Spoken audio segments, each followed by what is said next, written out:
Now tuning in to Earbud Media. Audio for everyone.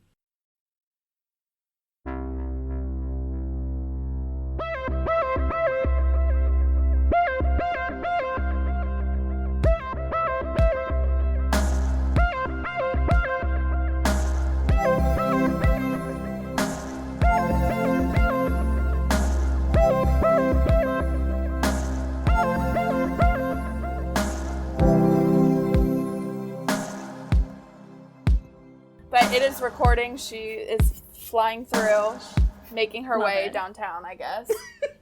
Walking fast. Walking fast. Faces fast. Walking so fast. just sprinting. Sprinting right into Carlisle's arms. Just like... Yeah, oh my god. Just like I want to do, honestly. That is my home. So. Listen, you're not alone in that. Yeah. The only one that would show me any form of respect. Truly. Yeah, for real. That is, I feel like, the best introduction to this show. So hello. Welcome to Into the Twilight. Welcome. Ayo. The true and the number one best highlighted amazing space for Carlisle and Charlie love on the internet. That's true. That's a guarantee. It's like, no one can take that away from us. It's a goddamn guarantee, I can tell you that. Thank you. I do what I can. For my men to receive the love they desperately deserve. You've worked so hard. It's finally time for you to receive the fruits of your labor. I do. Yeah. I've been unnoticed for so long, and finally the world has seen what I have to offer, and a small little corner of the internet went, that's good enough. That'll do. That's fine. Yeah, that'll do, champ. Yeah. And I was like, thank you. Here's your juice box. Now sit down and get shadow banned. Yeah, 100%. Yes. Literally no one sees my things anymore. And then I just cry. I just go, ooh, I guess that's out. Whoops.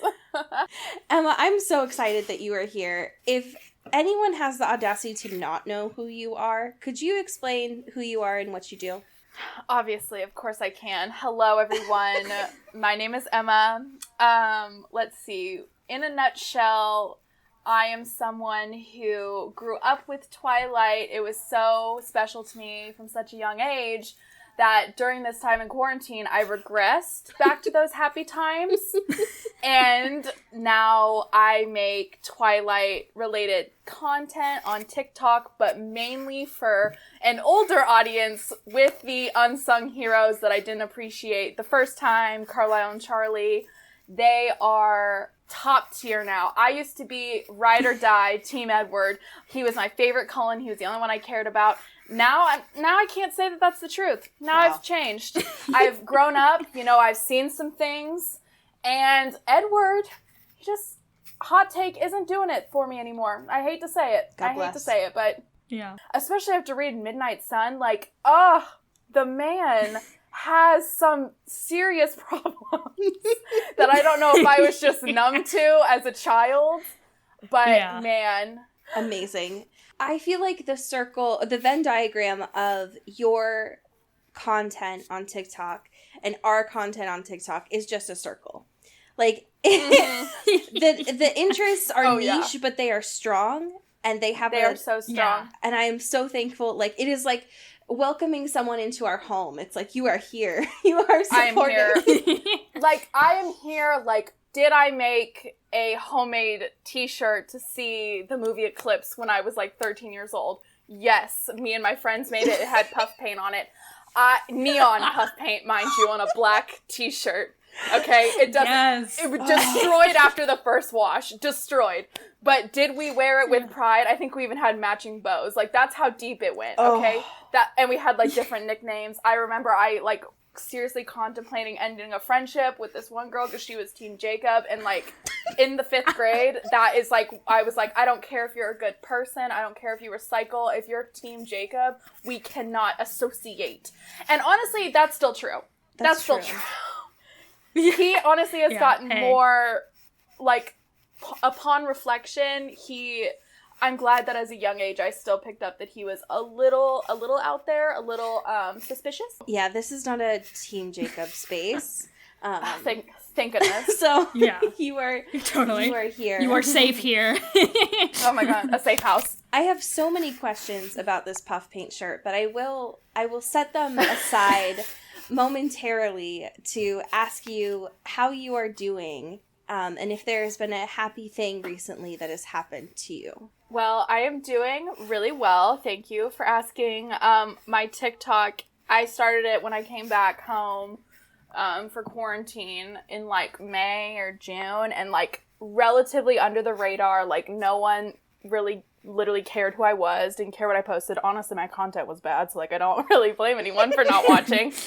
And then I don't know, in this last 2 weeks, like I really said, I'm going to go fully in, like say it with my whole chest, Charlie and Carlisle POVs, like the weirdest situations you could throw yourself into. I was like, I'll just make it. It's funny to me. No one sees it anyways. And then overnight, I literally woke up and I had gained like 1,000 followers. Damn. And I was like, ooh, that's really interesting. But something happy that went along with that is, so I have a separate TikTok. I have my real one that I don't post anything on, that like I share with my friends and they send me things. And then I have my like Dr. Jekyll and Mr. Hyde. Like this is my like secret account. And I was like, these are doing just well enough that I know my friends aren't on Twilight TikTok. But if there is even the slimmest chance that I get put on their For You page, I'm going to actually drop dead. So I've had 2 of my friends discover me recently, and I was like, honestly kind of like scared, because I'm an adult, like acting like they just like found me like wandering the streets naked. No, they found me doing weird like Twilight TikToks, and they both like were really into it. They said how funny they were, and they were really supportive. So I've now been telling more people like this is my side hustle, like if you can call it that. But yeah, so that's really something happy that's happened. I feel acceptance amongst my friends in real life and online. It's beautiful. I'm so glad that you don't have to live a Miley Cyrus, Hannah Montana life anymore. Yeah. I know. I should have ripped the wig off, but I couldn't. Burn it like those wigs they make the people in Twilight wear. Oh my god. Don't even get us started on those eclipse wigs. Jesus Christ. Oh Seriously? my god. Cody, how are you doing?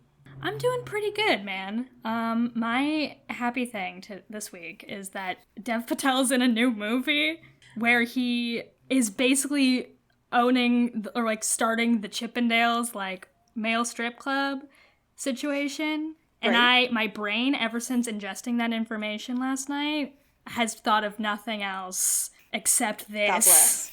Yeah, that's really a thinker. There's so many layers.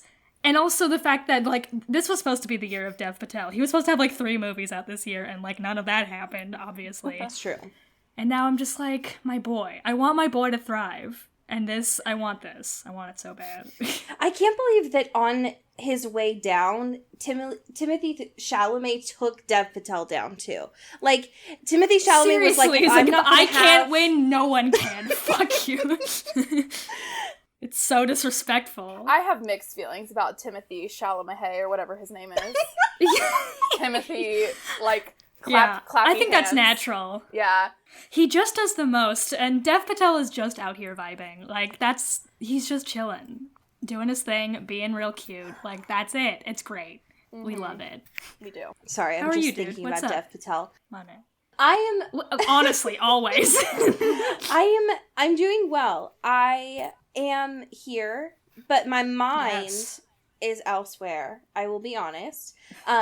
This past weekend, I watched all of The Haunting of Bly Manor, and I won't say spoilery things, except that in the past, like the first 2 minutes of it, I looked over at my boyfriend Chris, and I was like, "The gardener's gay," and he was like, "I hate when you say stuff like that. Like, don't just like project onto media." And then. Wink.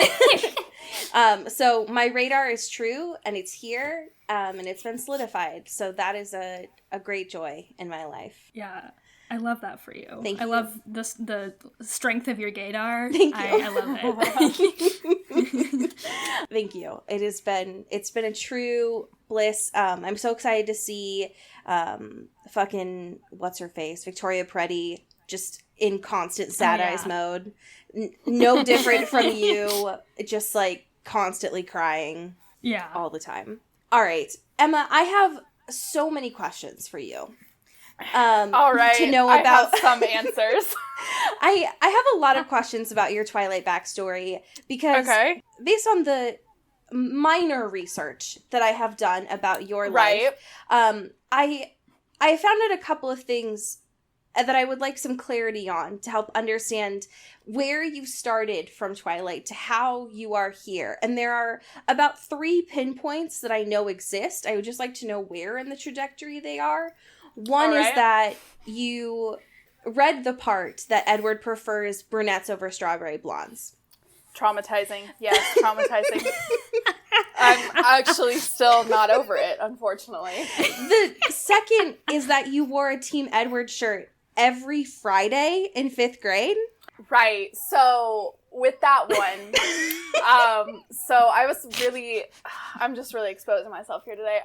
So my mom, also partly to blame for my huge love of everything Twilight, and she obviously dressed me, right? When I was in the 5th grade, because, you know, cool kid status. I think she let me dress myself, like, one time, and she was like, nah, never again, like, glad we tried it, but gonna have to veto that from here on out.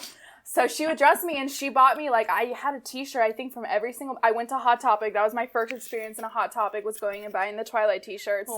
Really that changed me as a person, because, you know, 10 in a Hot Topic, very, very scary. It's very dark, very loud. So yeah, I had a couple different ones. They were on rotation. Definitely Team Edward. Like I mentioned earlier, the girl in my class who's Team Jacob, she had like the rival Team Jacob shirt, and sometimes we'd wear them on the same day. And like, I was like, nah, like, you know, Friday is my day.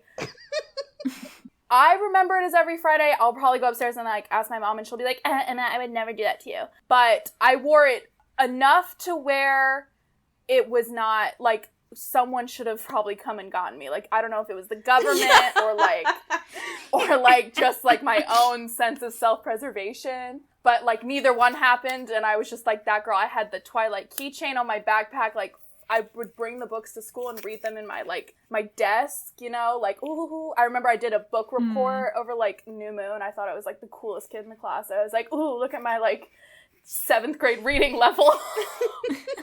That's amazing. The other pinpoint that I know of, and this is where I kind of like you to connect the dots, is I also saw that you read 50 Shades on a school computer.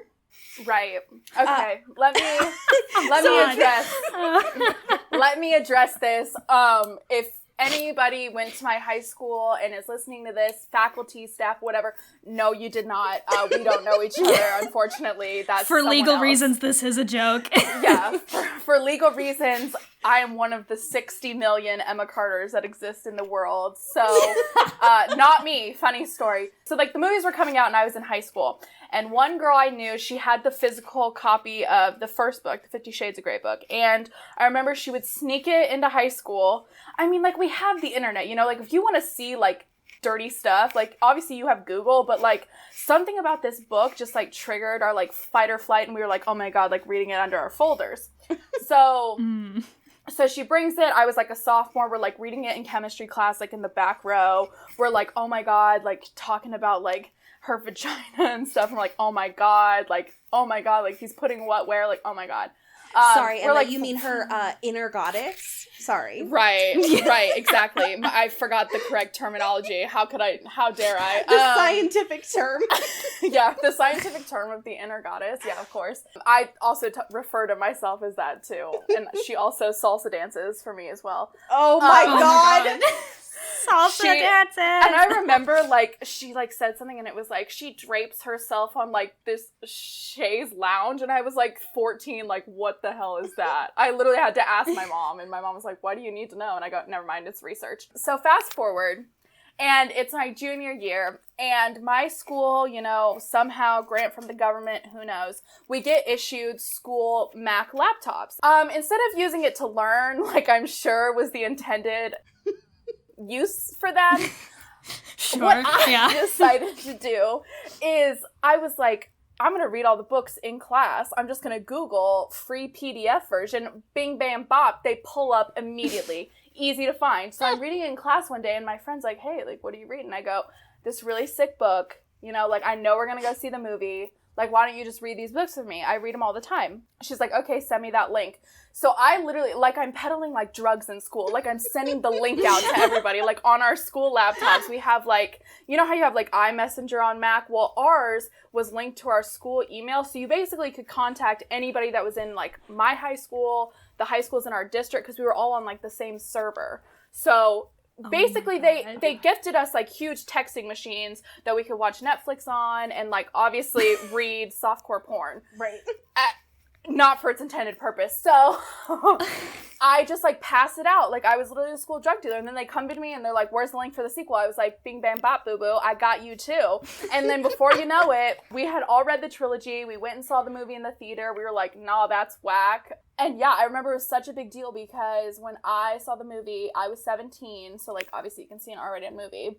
And I remember, like, all of my friends were 17 because I was the youngest. And then, like, one girl, her mom, like, wasn't cool with it. And I was like, you're 17. Just tell her we saw, like, Mamma Mia or something. I don't know. Like, and it was just, I mean, that honestly was, like, the pinnacle. And, like, I still talk about it with my friends sometimes. They were like, the only reason I read that book is because of you. And I go, thank you for telling me that that was my contribution to society. Of all things, I'm glad that I could share with a bunch of impressionable 16 and 17-year-olds inner goddesses, weird bondage contracts, and NDA agreements. I'm so glad that we could do that. I can't believe that you were on E.L. James's, like, marketing team. I know. Seriously. Like, honestly, where's my check, E.L. James? But we did read it illegally, so, like, I felt bad. So in repayment to her, I have bought the first two of her Midnight Suns of the 50 Shades, the ones from Christian's point of view, and I have read them religiously. They are so terrible. They're almost worse. They're slightly better written. You can tell that, like, she got, like, Grammarly or something for, like, the last one, but like, there's no weird, like, British slang, and you're supposed to have, like, an American, like, 22-year-old whatever. Like, think I don't catch that, E.L. James. I do. But, like, the ones from his point of view are better, but also worse that I'm still reading them, and I won't stop. You know what? Listen, we all have our vices, and that's okay. Yeah.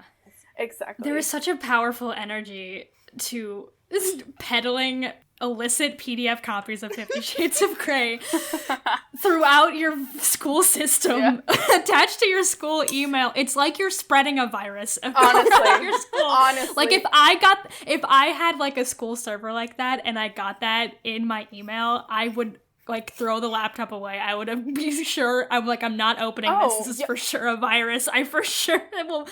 As a normal human being should have done. But these people, I had like fiends. That's what I mean. Like, I was like a drug dealer. Like, they needed their fix.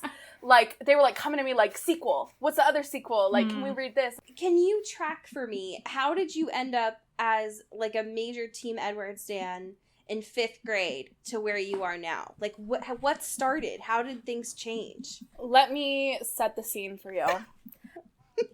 The year was 2008. And Twilight was in theaters. I will be completely transparent here that I am more of a movie stan. I made a TikTok about, like, the two types. You have the movie stans and the book stans. I'm much more a movie person. They mean the most to me. That's what I, like, remember the most from my childhood, because I've only read, like, Twilight the series, like, expose myself. I only read the series, like, once, like, all the way through. It's a lot of words. But it's a lot of words. When I can watch a perfectly good movie, summarize it better. So the year is 2008. I am in the fourth grade. Oh. Yeah, I'm 10. So very, that's like a year where you start, like, figuring things out. So I remember I'm in after school care, like an after school daycare, and my parents kind of pick me up, and it's like a Friday. And they're like, hey, like, we're going to go to the movies, see this movie called Twilight. Are you, like, do you want to come? And I was like 10, so I was like, yeah, sure, obviously, get me out of here.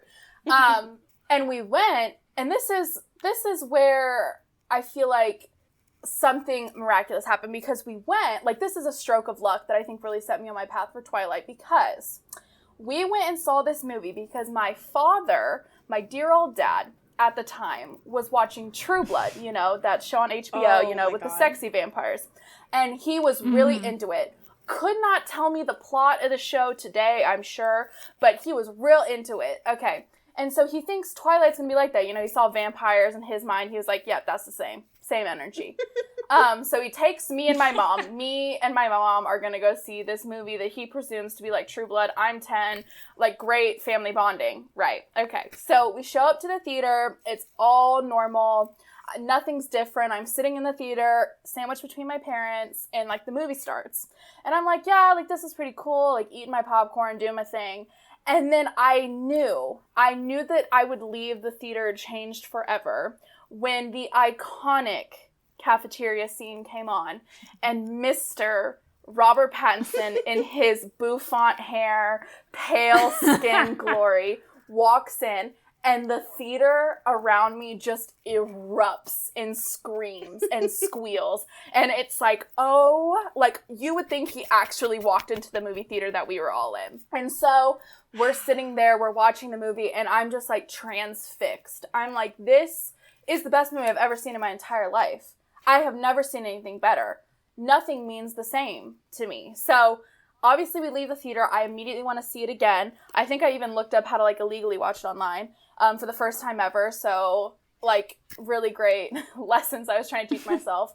But my mom also was really into it. And she took me, I think we saw Twilight in the theaters, I want to say like 9 or 10 times. Damn. Like she just took me and we kept, because she loved it too. And so like she'd pick me up after school and she'd be like, hey, they have like a 4:00 showing. Do you want to go? And I'm like, yeah. We saw it so much that they stopped running it at our local movie theater. So we went like clear across town to like this other movie theater that like a week before there had been like a shooting there. And my mom was like, it's probably fine. Like they're not going to hit the scene of the crime twice. Oh my God. So we just watched it again there. And then, you know, it came out on DVD and she came home and she was like, so look what I bought. And she bought New Moon. We didn't read Twilight. I didn't read Twilight until after we had read Breaking Dawn, so me and her literally read all the books together. So every night we'd read a few chapters.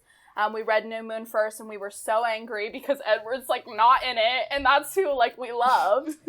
And so, yeah, from there, it just, like, spiraled, like, and then I found other girls, like, in my grade that were really into it, like, that were were my friends, because Twilight to me was, like, the first thing that I ever felt, like, passionate about. Like, I found, like, I fit in.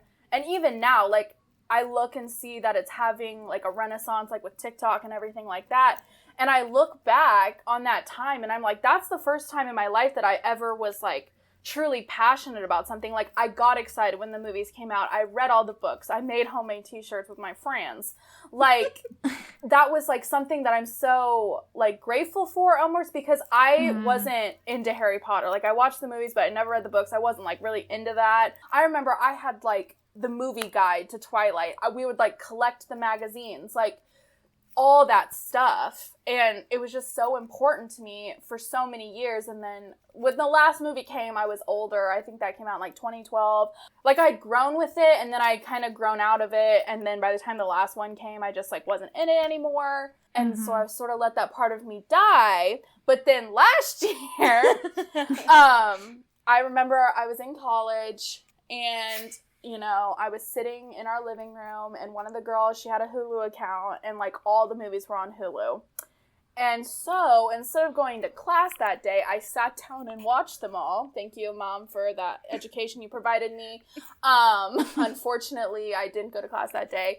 And, like, I just made whoever would walk through the living room, like, I'd, like, force them and made them sit. And I watched all of them one day, and I was hooked. And then every day for, like, the next 2 months, I would watch one of the movies. And, like, I know all the words to Twilight, the movie, like, verbatim. Like, it's my secret, really cool, really awesome party trick.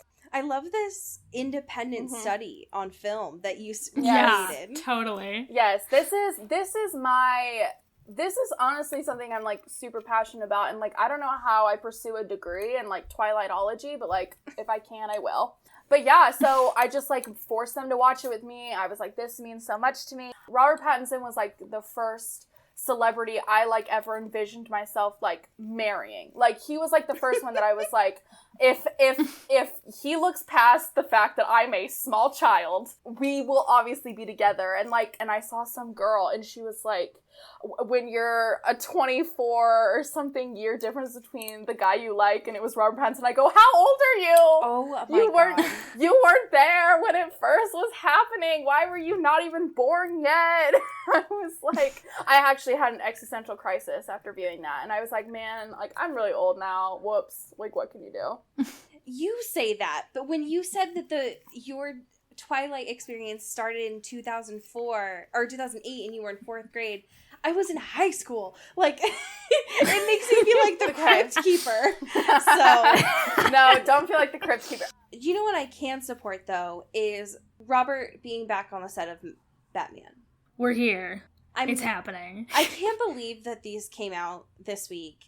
Cody, could you do me the honor of telling me a little bit more about this current event piece? About Robert. Absolutely. About Robert. Hello? Please and thank you. Absolutely. We got Batman news, baby. Hell yeah. We got photos, and they're fabulous. They're kind of haunting, I will say.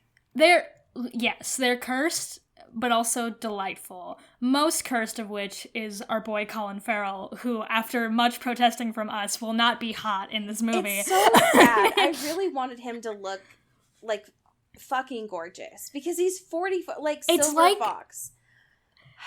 Like, does Matt Reeves just have a vendetta against Colin Farrell? He's like, I just want you to look bad. Because he's the Penguin. I get it. He's got to look like Matt the Penguin. Reeves was like, let's make him look like every New York politician. Like, seriously? 100%. So yeah, he's got the full face makeup going on and the prosthetics, and it's haunting. But also we got some good Selena Kyle photos / Zoe Kravitz photos.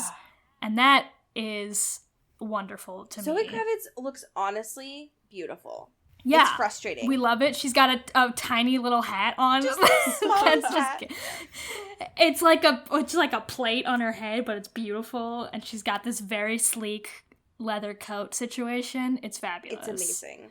And then fucking Robert, with his hair dark and dyed, just looks like emo boy city. Yeah. Unbelievable.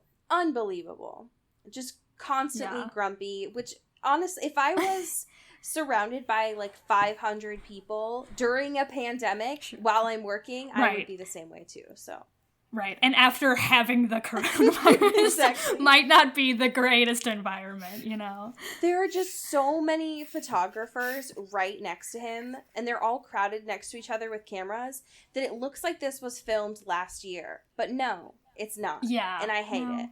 It's right now. It's so haunting, but I am very happy about these photos. I can't believe that we still have to wait 2 years. Yeah. But it'll be worth the wait. We have a listener email Ooh. that I'm very excited to get to. Yes. There are 2 parts to this. One is the actual email itself, and then there was an attachment that I feel like reminds me a lot of what you have shared about your experiences, Emma. So I'm very excited for this. I can't wait.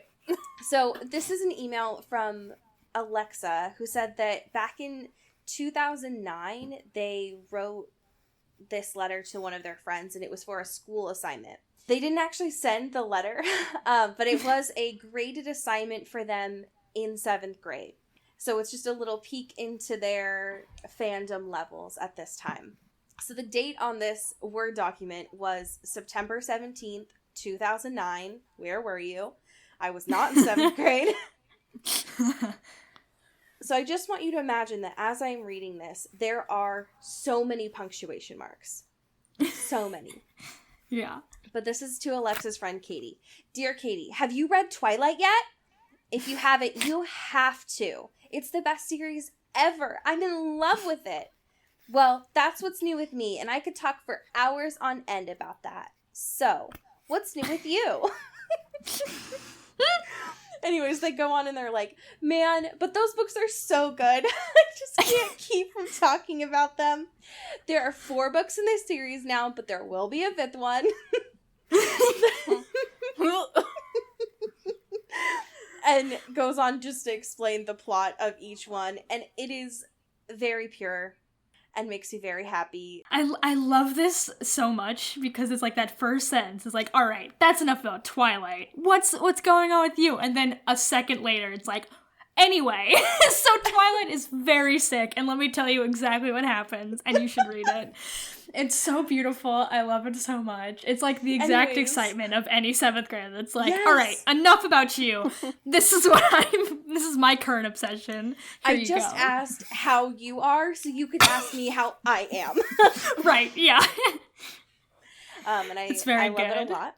Please send us more of this if you have any listener, any of you. If you have ephemera from your Twilight days of yore, we want them. Want him. We want them so them. bad. We won't judge you a lot, just a little Just bit. a little, but just a reasonable amount. Yeah, right. Okay, so we have 2 chapters that we are looking at here, and Emma, I'm so excited that we get to talk about the baseball scene with you. All right, me too, honestly. I felt like even I did not have to read these chapters to know what was going on, but I'm glad that I did, because they reading from Edward's perspective always makes me really angry. Me too. Me too. So, how have you been enjoying Midnight Sun up until this point? Well, I'll be honest. So I was so excited to read it. Like, I was so excited. I'm like, this is what my whole life I've been waiting for. I've been waiting on this, since the leak. I've been waiting for Midnight Sun to be physically in my hands. Mm-hmm. And unfortunately, I have to say that everything I loved about Edward, everything that I remember loving about him, is really just being, like, put in a wood chipper that's then set on fire, that's then pushed down the road. And what I mean by that is Edward is not, who in the movies, he's Robert Pattinson, he's really hot, whatever. In the book, Edward is 80-some years old, and he says words like, language I never used in front of a lady before, and like cad, and like wants to physically fight Mike Newton because he also thinks Bella's hot. Like, yeah. Eddie, my dear man, he's just so, and like my thing too with this, and what I think Stephenie Meyers was like trying to do, but that she was unsuccessful, is Bella is very much a self-insert. She was like the first mainstream one to do it, really. She's just this bland girl that she's an every girl, like everyone can see myself, because she doesn't really have any distinguishable characteristics. So then when the main guy in this book, his POV is like to describe her and like talk about her, like he's kind of just like, she's nice and she's quiet and she's pretty and she's pretty quiet. And it's like, okay, you gotta give me some more here. And like, I honestly, this is also a hot take, but I don't think so anymore. I love Jessica Stanley. I will stand by that. She is done so dirty in these books.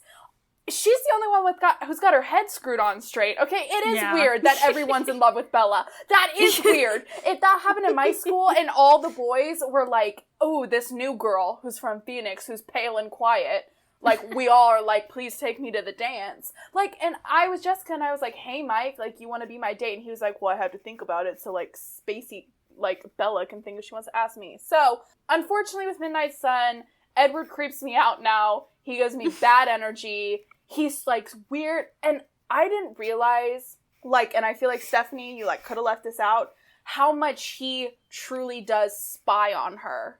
Yes. Like, this girl can't open a door without him knowing. Like, even in the, like, one of the chapters that we're about to read, when, like, he's overhearing her entire conversation with, like, Charlie, I'm like, what? Stop doing that. That's weird, Eddie. That's weird. Stop it. Drive down the block, please.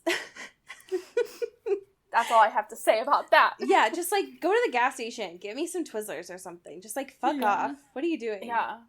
Or he's like, she'll have to eat again. I'm like, yeah, that's what they do. That's what, I'm like, I have a lot of questions. And he'll say it always in a really awful way. He's like, ugh, the girl, she has to eat again. It's like, fuck off. I'm like, Bella, her name is Bella. You chose to be with her. You know who she is. And, like, it creeps me out. Like, I knew, like, I literally opened this book, like, the first day I got it, like, the day it came out. Like, Amazon really did me a solid. In hindsight, not so much. But so I open this book, I'm ready to read it, and he starts, like, I think this isn't literally chapter 1, and he starts referring to all the people in high school as children. And, like, I know from hindsight he gets with Bella, you know, we all know that. So maybe not referring to everyone around you as children, because it just gave me the ick. I was like, ew, you choose to be with one of these children, as you like to call them.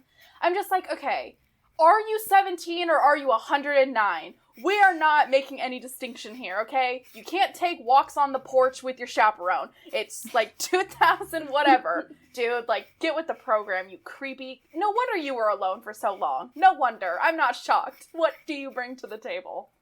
I like to imagine, even though he says that it's not true because he's, like, been saving himself because Mormonism, I like to imagine that Edward went on exactly one date.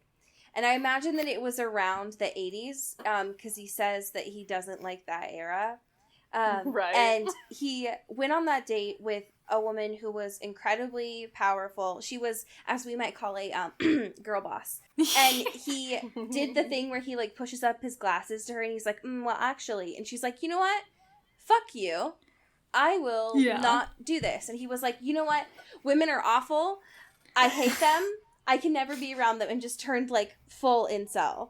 No, fully. Ed Cullen, like, I hate to say it because it, like, and book Edward is different to me than movie Edward by a lot, but, like, maybe, like, but the book Edward and being in his mind, all I get the entire time is incel vibes. I'm like, you, if you could, would kill everyone you've ever come in contact with, except maybe Esme, because she's nice.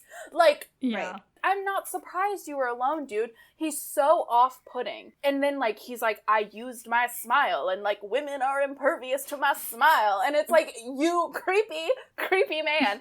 If this 17-year-old boy I sat next to in my biology class literally was, like, not breathing next to me, was pale as the fresh snow, and was icy, because if they're that cold, don't you think they would radiate, like a fridge? Like, don't you think you're, like... You would sense it. I know I would sense it. I'm very sensitive. But, like, I would have to question everything that was going on. Like, I know they're like, well, we go away and then we come back when it's safe. But, listen, I think everybody in that small town of Forks would remember creepy McEdward just, like, stalking about. Like, I think they would. They would. Totally. Yeah, the fact that he's never gone to the, like, one local restaurant that they have in town to eat tells... It's a very clear sign, I think, to everyone else that he's a fake. He's a poser.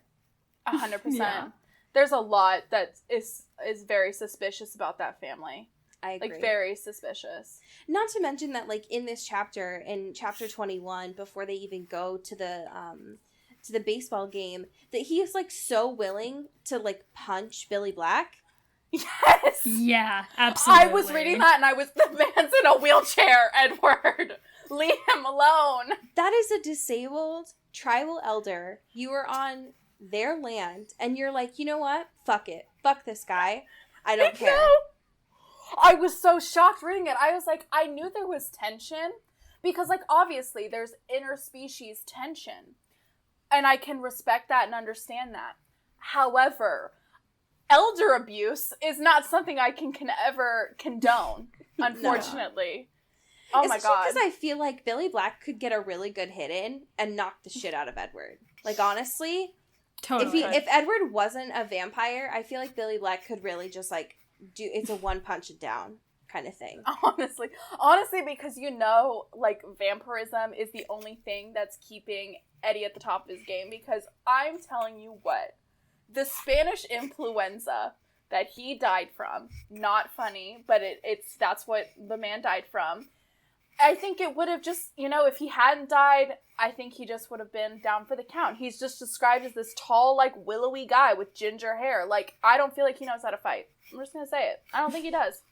I don't think he does either. No. Yeah. He would use his brains in a fight, which, like, does nothing. So. My mind is very strong. So It's like, I'm gonna think this, and it's gonna hurt you. I think that for the most part, this chapter did not have a lot of new stuff, especially because of the fact that we find out Edward was just hiding around, listening to the conversation that Bella had with Billy, while Jacob is just like, oh, cool, I'm gonna go back to the truck and look for a thing. Yeah. Okay. Because he's an impressionable 14-year-old, just an actual child. I know. He's so young. So young. The fact that Edward just thinks of him as having, like, pure, clear thoughts, and I'm like, oh boy, you don't know what's coming to you. Yikes. He's gonna link up with your kid. Yeah, please run away. Yeah. The main thing that's, like, new in this section is we get the backstory of Carlisle calling Billy and being like, hey, we're gonna come back. And Billy's like, no. Do I get a Hey, say? how about not? Right. It's like, also there's 7 of us, so sorry. Yeah, he's like, we have +2 now. Sorry about that one. Billy's like, God damn it. God damn it, Carlisle. Like, does anyone respect a treaty anymore? No. Jesus. And I love that this was, like, done over, like, a phone call. Like, yes. Literally, like, he called him Seriously. on his flip phone and was like, hey, we're coming back in town. Like, he just, like, pages him, like, sup. Yeah. So... He's like, my name's Carlisle Cullen. Does that mean anything to you? And it's like, yeah, cold ones. It does. Thank you. If Carlisle and Billy had AIM, this conversation would have been done over AIM. No, right. Exactly. I will say that the Edward going back and being like, I'll just go back home for a little bit before I see Bella again. And he's just, like, almost hit by Rosalie. Made me just think about, what if the possibilities instead? I know. This night could have gone so differently. I just wish, like, he needs to be hit with the car. I also don't like his description of Rosalie all the time. Like, yeah, she's not very nice, but, like, I wouldn't be either if I was her. And Edward's like, you guys need to accommodate, like, my human girlfriend. Like, she's really chill, and, like, you guys just need to let her into our posse. Like, if you were Rosalie, I feel like, and you know her history, which he does, you would see how, like, something like that she would be resistant to, but nah, she's just, like, this vapid, like, ooh, pay her some compliments, and, like, she'll like you. Like, I can't stand by that Edward, unfortunately.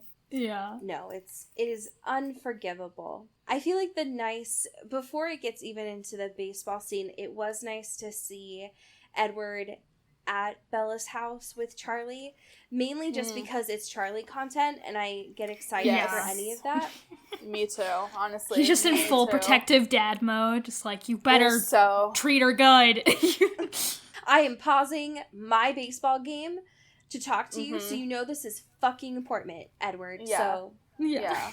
You will make sure you have my girl back, Edward. I like that he called her my girl. I don't really know why, because that's such, like, a 1950s, like, bring my girl back. But, like, it was cute coming from Charlie. Like, he's literally doing his best. You could tell he's so out of his depth. And he's just, like, Totally. He's like, I know, because even, like, Edward's like, when I showed up at the door, he was expecting, like, someone shorter, and, like, I was here. And, you know, like, Charlie would maybe lose, but he would square up for Bella. In a heartbeat. Oh, absolutely. Yes. Also, in that moment when he looks at Edward, in what Edward seems like is the first time, which is fucked. Like, what are you talking about? All Charlie can think about is Carlisle, and my heart gone. Hello. Oh. Mm-hmm. They love each other so much. That is everything. That is the love story I needed, okay? That's what I needed. And she just won't give it to us, which is so frustrating. Like, Stephanie, what do you have to lose? If anything, you have everything to gain, okay? You have the unique situation of doing something different. Because, honestly, I don't want to see this same, like, ooh, like, Charlie is the chief of police. He's a rugged man. He and Carlisle's, like, smooth and I can just see that meshing well. Like, I can just see it working out. Let's get some flavor in here, you know? You know exactly. that her editing and, like, management team have asked her so many times of just being like, Stephanie, all of the other YA authors are going down like flies right now. You need something to help your brand. And she's like, I would rather die than tell a story of 2 men. Yeah, she's like, my Mormon won't let me. Like, no, I'm just like, it goes past that. It's like, Stephanie, this is the 21st century, okay? We have all, like, I get it. She's, you know, her book is, like, very religious. If no one figured that out by now, spoiler alert, like, homie's a serious Mormon. Yeah. But it's like, it would elevate the story so much more because it'd just be so much more realistic. You can't tell me in this, like, 20-plus cast of characters, nobody's gay. You can't, I won't believe you. I agree. That's, like, statistically impossible. Like, I don't even know, like, in, like, my normal life, if I cast a net of, like, 20 different characters, that's literally not how it works, Steph. Yeah. And it would make so much sense, because if we're gonna dig deep in the vampirism lore, vampires can't have children, okay? So, like, take that out. Like, Eddie and Bella, they had that. Wouldn't it make more sense? Like, I get maybe she doesn't want to do the whole, like, whatever that nonsense is. But, like, you would think these people live forever. You can't tell me the Volturi isn't getting it down. I'm just saying. They're getting it on and they're getting it all together. I think they're doing it the best out of all of them. They are. They are. Like, very lavishly, it seems like. Yes. And it's just like, why couldn't we have that? Like, I don't need these subtleties. The only thing that I felt like there were a couple of things that were realistic in this chapter, but one of them was when Bella gets off of fucking Spider Monkey's back after running to the baseball field, and she just fucking loses it. Just falls down to the ground. I forgot that happens in Twilight, and it was a joy to reread again. Yes, I literally lost it. And then when she was like, why are you laughing at me? And he's like, because it was funny. And I'm like, okay, one, I'm sure it wasn't that hilarious that Edward's, like, having, like, an actual fit. But he, like, literally acted like her, like, falling, like, on her ass was, like, the funniest thing he's seen, like, in 109 years. I'm sure it wasn't that good. I'm sure, like, Emmett's told a joke that was funnier. And you're, like, acting as if you just saw, like, I don't know, someone crawl up a wall, or I don't even know what, but, like, he's losing it. He literally lost it. Like, he was like, there were paragraphs, and he's like, and I continued to chuckle. And it's like, it's not that funny. It's a normal thing that happens. Especially when Emmett later describes it as, like, a bear choking sound. Yeah. It's like, what? What are you talking about? You laughed so hard at your girlfriend just eating shit. Which, to be fair, hilarious. But yeah, very funny. Do not understate that is funny. It is because Bella's literally, like, a fresh newborn, like, out of the womb. Like, she can't walk down the street without eating it. I'm like, okay, I get it. Like, clumsy, that's quirky, whatever. But, like, okay, she just hopped off of someone's back. Like, could we not have allowed her to stand on her 2 feet? Like, we couldn't have done that, Stephanie. Sorry. Now, most of this chapter for the rest of this is stuff we've already read, but that does not negate it from being bad. It's all this good baseball stuff, which I love very much. This is one of my personal favorite scenes in both the book and the movie. Just for being very blue, for having a good old muse to the background. Yeah, and I like hearing it from Edward's perspective too a little bit, because, like, it's very fun to, like, read Bella watching it, because she's like, what the fuck is going on? But in this one, like, it's cool because you kind of, like, Edward and Alice are on the same team, and it's like, that's, like, a very statistical, like, that's very much in their favor, because they're just, like, talking to each other, and Alice is like, I know where it's going, so, like, go for it. And it's, like, it's fun to see how they interact, like, in this fun little space, you know? Especially when in Twilight, since it's from Bella's perspective, everything is going too fast that she can't really see it. Whereas Edward can see it at normal vision for him. And so he's just like, ooh, ball. And then just, like, runs. Yeah. He's like, ooh, Rosalie hit it to left field. I'm going to go chase it. It's like, okay, sick. One of the things that I will say, it being from Edward's point of view that, like, has elevated it, is you get more understanding of, like, his ability, Alice's ability, even Jasper's, who I forgot he could do something. I just thought he was there to stand around, but homie has a use, I guess. But, like, can you imagine just being around Edward and Alice all the time where they're, like, intercommunicating? Like, I would be like, take it outside. Take it outside, no you two. Get a room. But yeah, no, they would cheat. They cheat at everything. Alice can literally see where they're going to hit the ball, and then Edward can, like, read their mind. They're like, that's cheating. Like, make him the catcher. I don't know. I feel like the two of them are more insufferable than Rosalie and Emmett having constant PDA. Because Yeah. at least, like, you see what's happening so you can interpret it.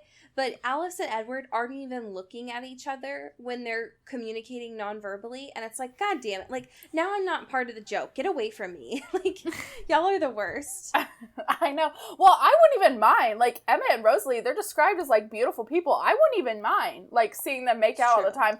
But hearing Alice and Edward have, like, half conversations about, like, things that may or may not happen, like, I'd be like, okay, enough is enough.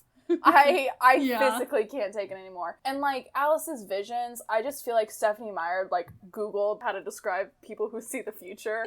And then How she to was use like, future tense. yeah, she watched, like, Butterfly Effect or whatever that movie is and was like, ooh, someone decided not to pick up the salt shaker, they shall live. It's like, what? Come on, girl. Yeah, it's awful. I do think that hearing chapter 22 from Edward's perspective, I think is quite interesting. Mainly because this perspective in Twilight from Bella's was hard to interpret, mainly because she just had her magical hair shield in front of her face the whole time. Yeah. So being able to hear Edward be like, all right, here are these nomads. One of them, she's really sketch. She's really skittish all the time. The other one, kind of chill. The other guy, he seems like a sex offender. Not sure about this guy. Bad vibes. Yeah, exactly. Weird vibes from this dude. Can't get a read, but it is not good, for sure. Yeah. Laurent's really pretty, but this other guy, very sketchy, looks dirty, needs a shower. He's just, like, chilling in the corner, just, like, staring at everyone. It's kind of sketch. And it's so fucked because outside does not have corners. And Yeah. yet he's in corner. He has found himself a corner, nevertheless. He is just, like, there. And Reader, that's so fucked up because Reader, outside no have corners. They're like, what? Sorry, he's just sandwiched between two really tall trees off to the side. It's so annoying. I do think that this chapter is interesting. Like, as you mentioned, being able to see Jasper's power intentionally. He's not saying anything, but he's working really hard to make everyone seem boring, which is an interesting use of his power. Yeah, yes. I completely forgot he even had one. Like, to be honest with you, I was reading it and I was like, oh yeah, he can do something. I forgot. Whoops. It's just often he uses it just to, like, calm people down. And so this changes the game a little bit. And I feel like he's often used this in public, probably to get it so that Charlie doesn't notice them. Of like, oh yeah, it's just an average person. Just really boring. Don't need to look at them. Right. How did you all feel about Edward doing a little foot tap to Bella's heartbeat? To mask her so loud heartbeat. Yes. I'm not gonna lie, it's a pretty smart move. It's not the worst idea he's ever done. I will say Yeah, that. it's not subtle, but it's a good idea for sure. But I just just imagining that visually of like, you see this dude you've never seen before in your life, and he's just really tapping his foot. Like, sometimes you heartbeats just are need to pretty tap fast. your foot 60 beats a minute. Like, you just gotta. And there's a moment too where it's like Edward or Bella's heartbeat's like a little irregular because I don't know, there's like a lot of trauma happening and it's a kind of a tense situation, and he's just like his like foot just like, oh god, like I hope they didn't notice. I just imagined him during this whole moment, like, this is still really stressful, still on the baseball field, everything else is happening, but he is just, like, on a DDR pad, and he's just having to, like, navigate that with her heart rate. Actually. It's just, like, he was really thinking on his feet there. I just have to go. Stephanie, you, like, decided this would be the perfect, like, ruse to cover up Bella's heartbeat. Like, that's really, like, a well-thought-out plan. But it's weird. It's a weird thing. It's like, yes. Ooh, I have so many questions, like, even still, like, about why, because he can run halfway to Seattle in, like, half a second, right? Totally. Like, whatever. Why could we not just have two of them just, like, yank up Bella and just book it the other direction? I still don't understand why they didn't just try that. Like, I know Alice saw the vision of the future, whatever, but, like, in my mind, I'm like, okay, slap her on Emmett, tell him to hightail it out of there. Like, what is he gonna do? Like, I don't know. But yeah, no, the foot thing, I was like, I get what you're trying to do here, but it's creeping me out majorly. And then, of course, James moves out of his corner, says his whole "you brought a snack" thing. Real creepy way to start your contribution to this moment. A snack. It's just like, yeah, we get it, Stephanie. We know you did this outside because of the wind. We got it. We get it. All right? We get it. Yeah, I got it. I so got it. And then everything obviously goes to shit from here, which is like when stuff finally pops off. It's only been 500 pages, but like now things will really get started. Yeah, the actual conflict has arrived. Yeah. Edward like running away with Bella and not explaining anything to her until she's like, you know what? I'm just going to yell at you until you listen to me because you're not communicating anything in this really tense, scary moment. I know. I had like mad respect for like Bella when she was like, no, like, you're not just gonna spirit me away. Like, we're gonna discuss this. Like, we're gonna think this through. She's like, Charlie will send the FBI after your family. Do you want to all be hauled to Quantico? Because he will do it. And he's like, nah, like, I have to get, like, Edward's like, I have to get you out of here. There's no other options. And Alice is like, pull the car over. Bella's got a point. Like, we can't just, like, flee. Because that looks so suspicious, Edward. Like, we took her to a baseball field and then suddenly she's not coming home for weeks. Like, you can't do that. But Edward's like, no, must drive. It's like, listen to her. And I just feel like Edward, especially Book Edward, he does not listen. He just, like, gets mad at her and doesn't listen. It's like, okay, well, you decided that, like, you wanted to be with her.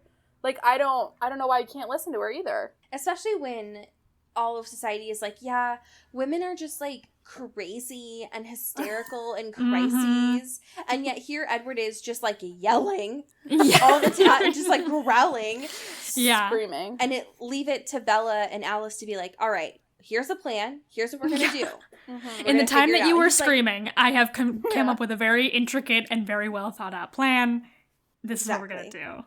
What's up? God damn it. He's so embarrassing. He is. He just makes me so embarrassed for myself. Like, I defended him for so many years, and now, like, as an adult, I'm just like, and for what? For you to do this, Edward. For you to do this to me now. For you to sound like a crazy person. For you to be disrespectful. Ugh, I can't. Yeah, so as usual, as it did with Twilight, we leave off with the whole, like, Phoenix moment. And we get into the really sad chapter next, which is the saying goodbye to Charlie, which always makes me sad. Yeah. Mine too. We have a whole bunch of fantastic patrons to thank. Cody, would you like to start? Absolutely. Thank you to our newest patron, Katie Black. Pew, pew, pew. Ooh. It always reminds me of that quote in, what is it? Is it New Moon or Eclipse? When Seth is like, newest, bestest, brightest. Yeah, that's how we're going to start all of these now. You're our newest, bestest, brightest patron, Katie. Yep. Thank you.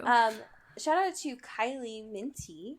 Boy, boy, boy. Pew, pew, pew. Shout out Elizabeth James. Mew, mew, mew. Thank you to Jess Love. Boy, boy, boy. Shout out Alex Dornan. Pew, pew, pew, pew. And to Carrie Goldberg. Ow, yeah. Shout out Mickey Meyer. Pew, pew, pew. And Zoe Steele. Ow, yeah. Shout out Rebecca Cullen. Pew, pew, pew. And Amy Taylor. Bye, bye, bye. Mulch. Great. Thank you.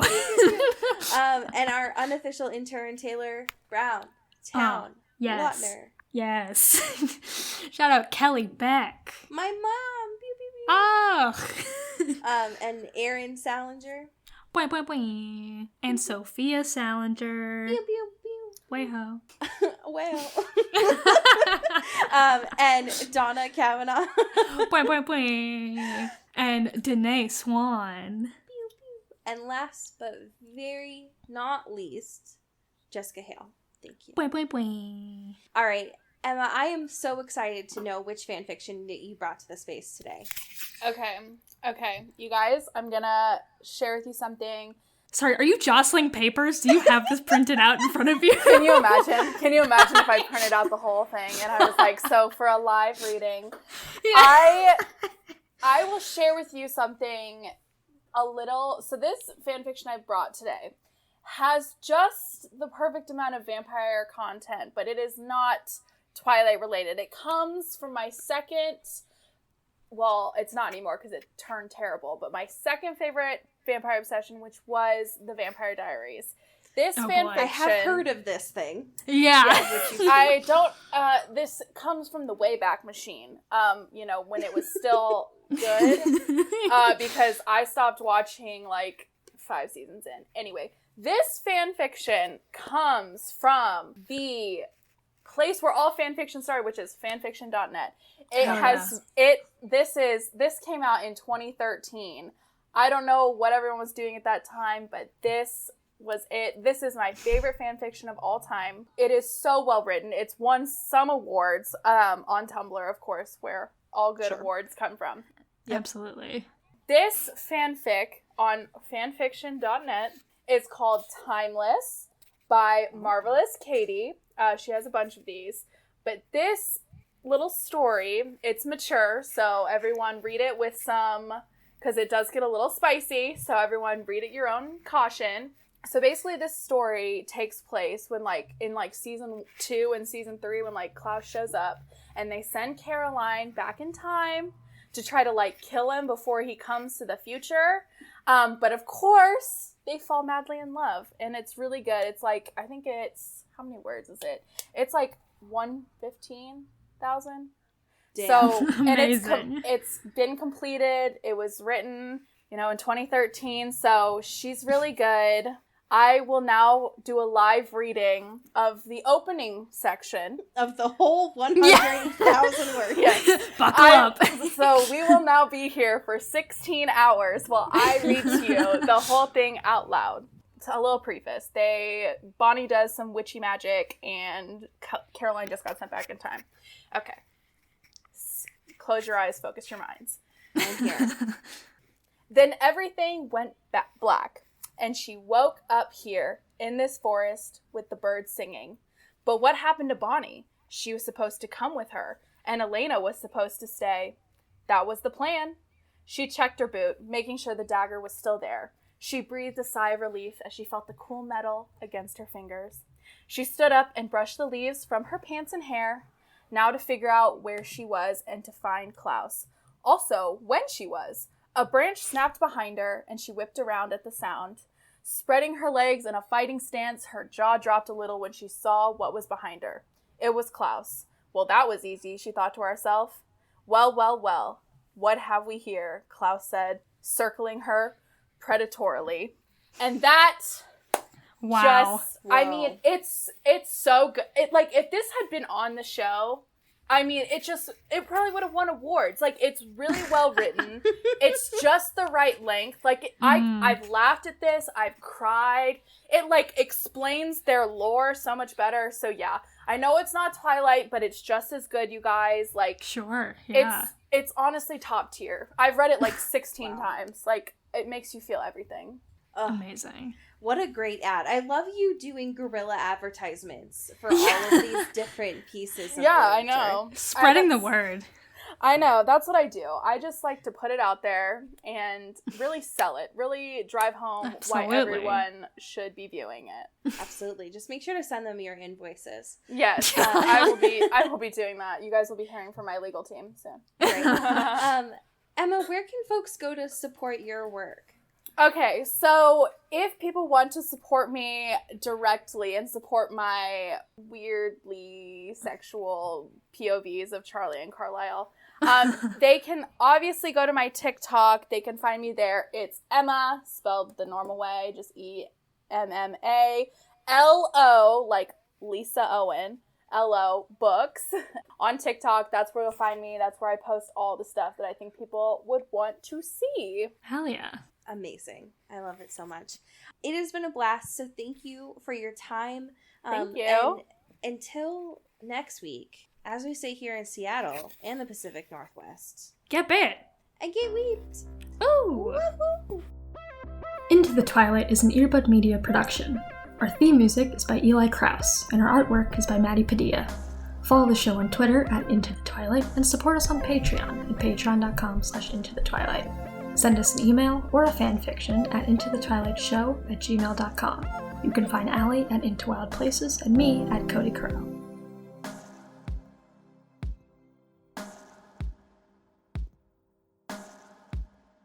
You've been listening to Earbud Media Production. Earbud Media, audio for everyone.